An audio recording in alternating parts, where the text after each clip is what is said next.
Within a short walk of Longbourn lived a family with whom the Bennets were particularly intimate. Sir William Lucas had been formerly in trade in Meryton, where he had made a tolerable fortune and risen to the honour of knighthood by an address to the king during his mayoralty.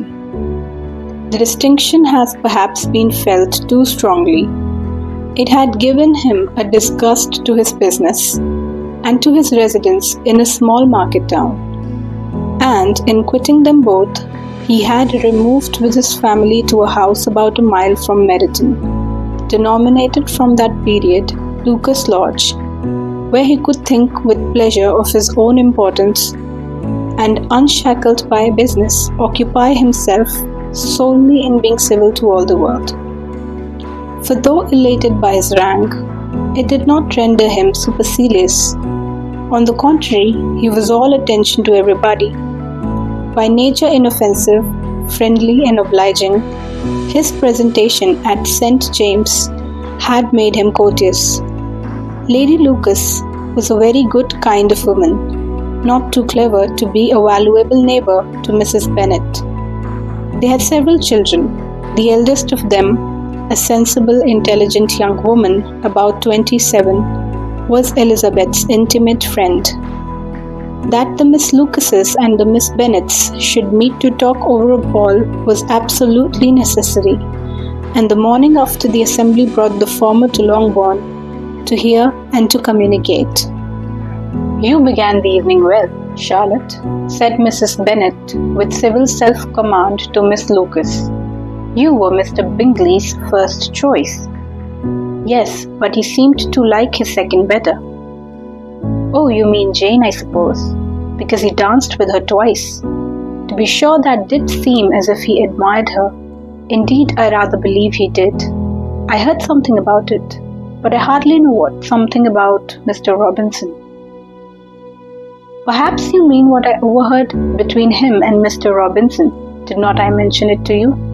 Mr. Robinson's asking him how he liked our Meryton assemblies, and whether he did not think there were a great many pretty women in the room, and which he thought the prettiest, and is answering immediately to the last question, 'Oh, the eldest Miss Bennet, beyond a doubt. There cannot be two opinions on that point.'" "Upon my word." "Well, that is very decided indeed. That does seem as if... But however, it may all come to nothing, you know." "My overhearings were more to the purpose than yours, Eliza," said Charlotte. "Mr. Darcy is not so well worth listening to as his friend, is he?" Poor Eliza, to be only just tolerable. "I beg you would not put it into Lizzie's head to be vexed by his ill treatment, for he is such a disagreeable man that it would be quite a misfortune to be liked by him. Mrs. Long told me that last night he sat close to her for half an hour without once opening his lips." "Are you quite sure, ma'am? Is not there a little mistake?" said Jane. "I certainly saw Mr. Darcy speaking to her." "Aye, because she asked him at last how he liked Netherfield, and he could not help answering her. But she said he seemed quite angry at being spoke to." "Miss Bingley told me," said Jane, "that he never speaks much unless among his intimate acquaintances. With them, he is remarkably agreeable." "I do not believe a word of it, my dear. If he had been so very agreeable, he would have talked to Mrs. Long, but I can guess how it was. Everybody says that he is eaten up with pride, and I dare say he had heard somehow that Mrs. Long does not keep a carriage and had come to the ball in a hack chaise." "I do not mind his not talking to Mrs. Long," said Miss Lucas, "but I wish he had danced with Eliza." "Another time, Lizzie," said her mother. "I would not dance with him if I were you." "I believe, ma'am, I may safely promise you never to dance with him." "His pride," said Miss Lucas, "does not offend me so much as pride often does, because there is an excuse for it. One cannot wonder that so very fine a young man, with family, fortune, everything in his favor, should think highly of himself. If I may so express it, he has a right to be proud." "That is very true," replied Elizabeth, "and I could easily forgive his pride if he had not mortified mine." "Pride," observed Mary, who piqued herself upon the solidity of her reflections, "is a very common failing, I believe.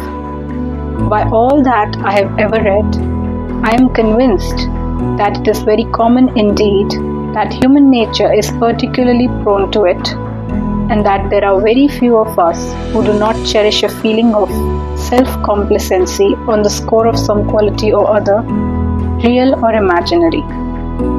Vanity and pride are different things, though the words are often used synonymously. A person may be proud without being vain. Pride relates more to our opinion of ourselves, vanity to what we would have others think of us." "If I were as rich as Mr. Darcy," cried a young Lucas, who came with his sisters, "I should not care how proud I was.